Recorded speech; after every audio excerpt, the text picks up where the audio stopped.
I am Chevonne Woodard. I am a Mr. Appliance franchisee, and we are here located in Chicago, Illinois. So we are Mr. Appliance of West Loop, and we service the downtown Chicago area. And Neil Finneran, I own and operate a Mosquito Joe franchise in Massachusetts, just north of Boston. Yeah, looking forward to helping people out. How did you get into franchising and what were you doing before? Working for the U.S. government, and I worked on the development of our 2020 census and um, DC. I left DC, came to Chicago. I am a native Chicagoan, so born and raised in Chicago. I came back here for the on the ground deployment of the 2020 census.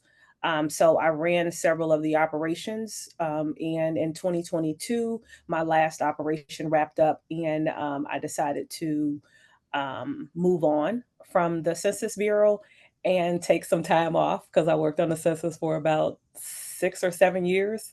So that was pretty long. And in that time, I thought I was going to be taken off. I was acquisitioned by a franchise like seller, and we got into a nice discussion, and several franchises were pitched to me, and the Mr. Appliance really stood out. I think another neighborly brand might have been pitched as well. However, um, prior to all of that, I did work for another appliance repair company when I was in college. And that kind of resonated with me since I understood how that industry worked, especially working on the census. There's a lot of logistics and a lot of operations and management. So overall, Mr. Appliance stood out, and I just really appreciated the level of information that was provided to me from the existing owners, and the accessibility I had to those that were currently, like, maybe they were new owners, and then some had been in the business for a while. So being able to question and get solid, realistic answers from individuals was very critical in my decision making. Before Mosquito Joe, I spent, I don't know, 15, 20 years in investment management. So, stocks and bonds it's called a hedge fund. Um, and then prior to Mosquito Joe, the job prior to that, I was a CFO at a small business.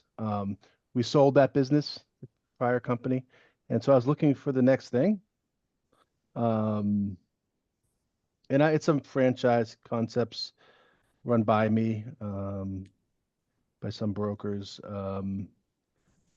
But this Mosquito Joe franchise was a resale, and it kind of checked a lot of boxes for me, given location, the branding, had some in-place cash flow. And just like Chevonne, you do some diligence. Having that franchisee network is invaluable, as far as the due diligence before you get into a brand, and then definitely after. So as I did more and more research, I got more and more comfortable and decided to go forward. Like you were employees before this. So a lot of people we sort of talk to and like making that transition where you have like a stable job, regular income. So now you're a business owner. And it's kind of, in hindsight, maybe it's not as risky as it is, but to them, it's like, how do I take that step? So specifically, how did you get conviction to, I think I can go out on my own and I'm not every 2 weeks, I'm not going to be guaranteed getting a paycheck. I think I'll start with Neil on this one. Okay. Yeah, no, that's a good question. I think it does. Uh, I mean, it is coming if you're coming from a normal W-2 job where you're getting paid pretty consistently. This it does feel a little more unstable on the face of it. I don't know which one's more stable or unstable. I think you have a lot of control when you kind of operate your own business, and you um, get the reward of all your work. But it's something you got to think about. Make sure you have the liquidity and the understanding of what what it's really going to entail, the time it's going to take, and the money you're going to be able to pull out. But as far as stable or not stable, I mean, that's a tricky question because sometimes jobs aren't stable. So you have a little more control, which kind of offsets that stability. But definitely, it's maybe not for everyone. But you kind of offset the stability by you have more control, and it's kind of your company, which usually allows you to work harder and control your destiny. Something. I guess, Chevonne, I'd love to hear your take. How did you sort of get that conviction to make that step? So, even though I had been working for the government, prior to working for the government, I was a contractor. So, as a contractor, I had to always keep my skills up to date because I, essentially was put on contracts based off of, the industry that I come from originally is very cyclical.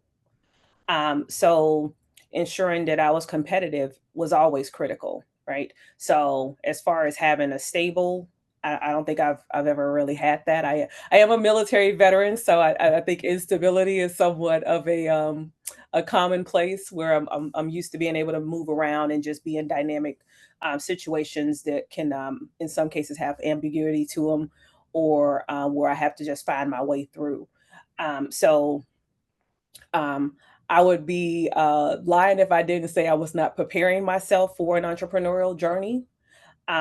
So I was, while working for the government, setting up pieces of my life to ensure that I could sustain if I did, or when I say when I did start my entrepreneurial journey. But it's been a 10-15 year plan of that. It just was which business. I had started a business in my 20s. 08 happened and the world crumbled. And after that happened around, I think 2011-ish, I dissolved and I said, I'd do it again. I will do it again. I'm doing it again. I will do it again. However, I want to do it differently. And the differently was either purchasing an existing business or going into a franchise. Awesome. We talked to many candidates, right? And that's one of the biggest questions that they have is, how does that look, right? That unknown. We call it fear of the unknown, right? And for us, we break down fear as false expectations appearing real. And Chevonne mentioned a little bit about it in her intro about what we call validation. And the validation component of our process gives every candidate the opportunity to talk to different owners. And those owners can give that perspective of how it was like their first 3 months, their first 6 months, right? They give them that blueprint on what to look out for, how to plan, how to be prepared for what's to come ahead. And we've seen more and more candidates who take advantage of that validation piece to, pretty much clear up that uncertainty. Because again, they're not the only ones that's going through this. We've had all other franchise owners be in their exact same shoes. And the great thing about our culture is that all of our franchise owners are always looking to help each other out. So being able to provide that insight for those incoming franchise owners has been very helpful. And like the difference between going through an acquisition route versus opening a de novo location, and kind of like how does Neighborly help with that? Yeah, it's a great question. So it really just depends on kind of a couple different factors. What exactly is that candidate looking for mainly? Are they looking for something that already has potentially some cash flow, right? Is that a requirement for them? Or are they open to starting something from the ground up that they could build upon and maybe expand further into? Really the amount of income or what they're willing to invest in that business is going to be a defining factor. Normally, whenever you start a franchise, from a de novo standpoint, it's going to be a lower level investment. And then, you put your sweat equity into that over time and you build it and then you can sell it. Or if you're looking at something where you do want, again, potentially some cash flow, then that investment is typically going to be higher, right? Because you're paying for the equity that someone's already built in that business. So it really kind of just depends on, exactly what is the price point that that person is comfortable with.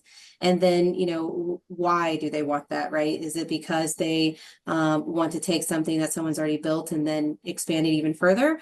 Or again, do they want to maybe start on their own and have something of their own that they've started, they can say they did by themselves and then grow it from there. So those are kind of the main things, but the investment level is a really important piece.